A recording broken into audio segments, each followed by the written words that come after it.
উত্তর রহমাতাল লিল আলামিন সুন্দর করে দিয়েছেন, যেরকম সুবহানাল্লাহ। যখন এইভাবে প্রশ্নের উত্তর দেওয়ার পর হেতু অনেকেই জানেন, মা মারা গেলেন, দাদা মারা গেলেন, তারপরে আমার নবীকে আরেকটার মহিলার কাছে রেখে দিয়েছিল। ওই সময় ওই মহিলা ছিল মুশরিক, নাম হলো হালিমাতুস সাদিয়া। এই মহিলা উনিও তার কিছুদিন লালিত পালিত করেছেন। লালিত পালিত করার পর তারপরে আবার তার মার কাছে এনে ফিরিয়ে দিছে। দেওয়ার পর মা দুনিয়া থেকে বিদায় হয়ে গেছে, দাদাও বিদায় হয়ে গেছে। ভাই আমি একটু সংক্ষিপ্ত করে বলতেছি, এরপর আরো আসবে, হুজুর আসবে। তারপরে রাসূলকে দেখাশোনা করার জন্য লোক তো দরকার পড়বে নাকি কোন? এই জন্যে নবীর সাল্লাল্লাহু আলাইহি ওয়াসাল্লামের একটা চাচা ছিল, নাম হলো আবু তালিব। কি নাম? সবাই শুনতে তো, যে সাহাবী হযরতে আলী রাদিয়াল্লাহু তাআলা আনহুর বাবার নাম হলো আবু তালিব। এই আবু তালিবের কাছে হযরতে মুহাম্মদুর রাসূলুল্লাহ সাল্লাল্লাহু আলাইহি ওয়াসাল্লাম উনি তার কাছে গেলেন এবং তার লালিত পালিত দায়িত্ব নিলেন। নেওয়ার পর আবু তালিব কিন্তু ওইরকম ধনী মানুষ না, একবারে গরিব, অত্যন্ত গরিব মানুষ। তারপরে রাসূলুল্লাহ সাল্লাল্লাহু আলাইহি ওয়াসাল্লাম বুঝতে পারার পর এই সময় বলতেছে যে চাচা সারা দিন কাজে কর্মে ব্যস্ত থাকে, কি আনে কি সমাচার, এরকম চিন্তা চেতনা করতেছে। একদিন আবু তালিবের কাছে নবী করিম সাল্লাল্লাহু আলাইহি ওয়াসাল্লাম বলতেছে, চাচা আপনি প্রত্যেক দিন এইভাবে কষ্ট করেন, আজকে আপনার সঙ্গে আমি যাব। কি করব? আজকে আপনার সঙ্গে যাব। ওই সময় আবু তালিব বলতেছেন, ভাতিজা না, তোমার যাওয়া দরকার নাই, আমি যাই। তো এইভাবে কয়েকদিন যখন গেল, যাইতে যাইতে তার চাচা আবু তালিব অসুস্থ হয়ে গেলেন। অসুস্থ হওয়ার পর চিন্তা করতেছেন, ভাতিজা আমি তো তোমার কিছুই করে দিতে পারলাম না। তখন বলতেছে, চাচা আমি তো আপনাকে বলছিলাম আমি আপনার সঙ্গে যাইতে চাই, তো যাই হোক আমি তোমার একটা কাজের ব্যবস্থা করে দিব। এরকম চিন্তা চেতনা করতেছেন। একদিন ওই আবু তালিব হযরতে খাদিজাতুল কুবরা রাদিয়াল্লাহু তাআলা আনহার বাড়ির সামনে যাইতেছে। উনি তো অনেক ধনাঢ্যবান মহিলা নাকি, দুই জায়গায় বিবাহ হয়েছে, ওই জায়গায় ধন সম্পত্তি পাইছে, বাবার সম্পদ পাইছে, তারা অনেক ধনী মানুষ না, অনেক ধনী মানুষ। এই তার বাড়িতে কাজকর্মের লোক রাখছে অনেকগুলি, তারপরে আরো লোকের দরকার আছে কিনা এই বিষয়ে নবীর চাচা আবু তালিব যায়া ওই খাদিজার কর্মচারীকে জিজ্ঞাসা করেছে, ও ভাই আপনার বাড়িতে আপনার মালিকের আর কোনো লোক লাগবে কিনা? তখন বলছে যে জিজ্ঞাসা করে দেখে তারপরে জিজ্ঞাসা করছে যে মালিক আপনার বাড়িতে কোনো কাজের লোক লাগবে? তখন বলতেছে এমনি তো কাজের লোক নাই, তারপরে কে আসতে চায়? যে একটা লোক জিজ্ঞাসা করতেছে তার একটা ভাতিজা আছে। তখন বলছে যে ভাতিজা আছে, ভাতিজা কি পাস করছে? বলেন না এখন চাকরি করতে গেলে কি পাস করছে, কয় না জিজ্ঞাসা কর না কি পাস করছে। আবার দেখা যায় পাস করে বাপে মায়ে এত কষ্ট করে লেখাপড়া করায় বাপ মার মনে সুখ দেওয়ার জন্য, যখন ছেলে প্রতিষ্ঠিত হয় লেখাপড়ায়, যখন এইভাবে সব দিক দিয়ে ভালো হয়, যখন কোনো চাকরির আবেদন করে, জানেনি তো এখন কি সময়, হ্যাঁ আমি একটা ছন্দ বলি, যদি সত্য হয় তাহলে হ্যাঁ বলবেন, আর যদি মিথ্যা হয় তাহলে কি বলবেন? এই দেশে মিথ্যা কথা কেউ বলে না, সত্য না? এই যে কয়দিন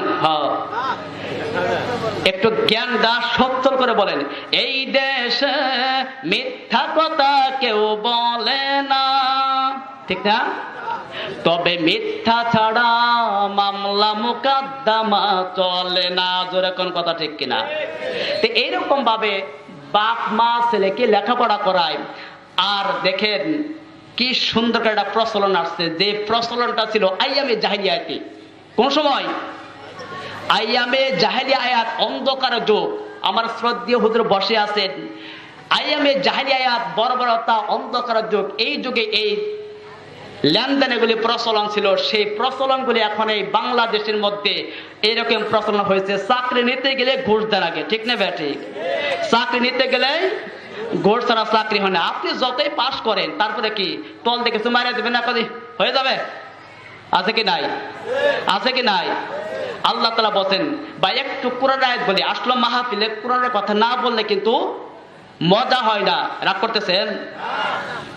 এটা কিন্তু কোরআনের কথা। ওমান আ'রাদা আন যিকরি ফাইন্না লাহু মাঈশাতান দানকাও ওয়া নাহশুরুহু ইয়াওমাল কিয়ামাতি আ'মা। আল্লাহু আকবার। আল্লাহর বান্দারা, আমি প্রস্তাব দেই একটু পরে করব। এখন আমি আপনাদের কাছে যে আয়াতটা তিলাওয়াত করে দিয়েছি সূরা তাহা 124 নম্বর আয়াতের মধ্যে তাফসিরে ইবনে কাসিরের মধ্যে লেখা রয়েছে। আমার শ্রদ্ধেয় হুজুর এই জায়গায় বসে আছেন। ও আল্লাহর বান্দারা, বিশ্বাস না হয় হুজুরকে জিজ্ঞাসা করবেন। আল্লাহ রাব্বুল আলামিন এই সূরা তাহা 124 নম্বর আয়াতে তাফসির করে দিয়েছেন। ও আল্লাহর বান্দারা, এই দুনিয়ার জমিনের মধ্যে যারা প্রকৃতপক্ষে মুসলমান তারা কোনোদিন অবৈধ টাকা ইনকাম করবে না। এই দুনিয়ার জগতের মধ্যে যারা প্রকৃতপক্ষে ঈমানদার তারা কোনো অবৈধ টাকা ইনকাম করবে না। যারা এইভাবে অবৈধ মানুষ দুনিয়ার জমিনের মধ্যে বসবাস করতেছেন, ওমান আ'রাদা আন যিকরি ফাইন্না লাহু মাঈশাতান দানকা। বাম হাতের ইনকাম প্রচলন বেশি করতেছে, ডান হাত দিয়ে ইনকাম করে না। ও আল্লাহর বান্দারা, আপনারা শুনেন, কাল কিয়ামতের দিন আল্লাহ তাআলা ভালো আমলগুলি ডান হাতে দিবেন আর খারাপ আমলগুলি বাম হাতে দিবেন। এটা কিন্তু মানুষ বুঝেই ফেলেছে, এই জন্য বাম হাতের ইনকাম বেশি বেশি করতেছে। আল্লাহর বান্দারা, এই জগতের মধ্যে যারা বাম হাতের ইনকাম বেশি বেশি করে করবে, আল্লাহ রাব্বুল আলামিন বলতেছেন এই সমস্ত লোক কোনোদিন জান্নাতে প্রবেশ করতে পারবে না। কারণ এই হারাম টাকা খাইছে, অন্যের এইভাবে ক্ষতি করেছে। ও আল্লাহর বান্দারা, হারাম টাকা খাইয়া শরীরের মধ্যে রক্ত বানাইছে, গোস্ত বানাইছে, এইভাবে হাত দিগুলি বানাইছে, সুন্দর চেহারা বানাইছে, বডিগার্ড বানাইছে। ও আল্লাহর বান্দারা, এই অবৈধ টাকা যারা এইভাবে তাদের অন্তরের মধ্যে ঢুকাইছে, আল্লাহ রাব্বুল আলামিন সূরা আরাফের 36 নম্বর আয়াতের মধ্যে জানিয়ে দিয়েছেন, ওয়াল্লাযীনা কাফারু ওয়া কাযযাবু বিআয়াতিনা ওয়াস্তাকবারু আনহা উলাইকা আসহাবুন নার হুম ফিহা খালিদুন। জোরে বলেন আল্লাহু আকবার। সূরা আরাফ 8 নম্বর পারায় আল্লাহ রাব্বুল আলামিন 36 নম্বর আয়াতের মধ্যে জানিয়ে দিয়েছেন, ও আল্লাহর বান্দারা, দেখবেন যাদের টাকা পয়সার অভাব নাই তারা কিন্তু এইভাবে আল্লাহকে ভুলে যায়, ইসলামকে ভুলে যায়, ইসলামের আইন মানতে চায় না। ও আল্লাহর বান্দারা, ওয়াস্তাকবারু আনহা, আমার হুজুর বসে আছেন। ওয়াস্তাকবারু আনহা শব্দের অর্থ হলো অহংকার করা। ভাইজান, আপনি একটু লক্ষ্য করে দেখবেন, যাদের টাকা পয়সা বেশি তারা কিন্তু অবশ্যই অহংকার করে, করে কি করে না? তারা মানুষকে মানুষই মনে করে না, এরকম আছে কি নাই? এরপরে আল্লাহ পাক বলতেছেন, যতই অহংকার করো, কারণ আমি জানি তোমার এই কামাইগুলি সৎ না, কিন্তু অবৈধ। কি অবৈধ? এরপরে আল্লাহ পাক বলতেছেন, উলাইকা, ইসমি ইশারা। এই যে আল্লাহর একজন বান্দা, আমার কিন্তু হুজুর এখানে বসে আছেন, আমি গ্রামার সম্পর্কে অতটুকু জানি, তারপরে যতটুকু জানি বলতেছি। উলাইকা শব্দের অর্থ, এটা গ্রামারে বলা হচ্ছে ইসমি ইশারা। আল্লাহ পাক ইশারা ইঙ্গিতে জানিয়ে দিয়েছেন, টার্গেট করে বলতেছেন এই সমস্ত লোকদেরকে আগে সেট করব, এদেরকে আমি এমন ভাবে আলাদা করব, উলাইকা আসহাবুন নার, এদেরকে জাহান্নামের আগুনের মধ্যে দিব। হুম ফিহা খালিদুন, হুম মানে তাদেরকে, হুম এটা জমির, হুম ফিহা খালিদুন, আজীবন পর্যন্ত জাহান্নামে থাকবে, এরা কোনোদিন জান্নাতে প্রবেশ করতে পারো না। যখন জান্নাতে লোক যাবে, যাওয়ার পর ওই যে, এই দোস্ত, আমি কিন্তু তোর হাতে দুনিয়াতে দুস্থ করছিলাম, তুই আজকে জান্নাতে, তখন দুস্থ করবো, তুই জাহান্নামে কে? আমি ভুল করছি, তখন জান্নাতে কিছু নিয়ামতের খানা দেশ না। আল্লাহ পাক বলতেছেন, ওয়ানাদা আসহাবুন নারি ওয়া আসহাবাল জান্নাতি আন আফিদু আলাইনা মিনাল মা আও মিম্মা রাযাকাকুমুল্লাহ ক্বালু ইন্নাল্লাহা হারামাহুমা আলাল কাফিরিন। জোরে বলেন আল্লাহু আকবার। আল্লাহ রাব্বুল আলামিন কুরআনুল কারীমের মধ্যে সূরা আরাফের মধ্যে জানিয়ে দিয়েছেন, ও আল্লাহর বান্দারা, এই দুনিয়ার জমিনের মধ্যে যারা অবৈধভাবে যারা এইভাবে বড় হবে, অবৈধভাবে যারা টাকা ইনকাম করবে, এই সমস্ত লোকেরা যখন জাহান্নামের মধ্যে চলে যাবে, ও আল্লাহর বান্দারা আপনারা শুনেন, ওই সমস্ত জাহান্নামী লোকেরা যখন জান্নাতীদেরকে বলবে, জান্নাতে হয়তো তার একটা ভাই যাবে, অথবা তার একটা বন্ধু যাবে, জান্নাতের নিয়ামতগুলি খানা খাবে, ওই সময় জান্নাতের দিকে তাকাইয়া বলবে, বন্ধু গো, তোমার সঙ্গে ভালো মহব্বত ছিল, আজকে তুমি জান্নাতের মধ্যে কিছু খানা আমাদেরকে দাও না। ওই সময় বলতেছেন, ওয়ানাদা আসহাবুন নারি ওয়া আসহাবাল জান্নাতি আনি আফিদু আলাইনা মিনাল মা। ও দোস্ত, ও ভাই, ও চাচা, তুমি যে জান্নাতের যে নিয়ামতগুলো খাইতেছো, ওখান থেকে একটু অংশ আমাদেরকে দাও, আমরা কিন্তু বাঁচতেছি না।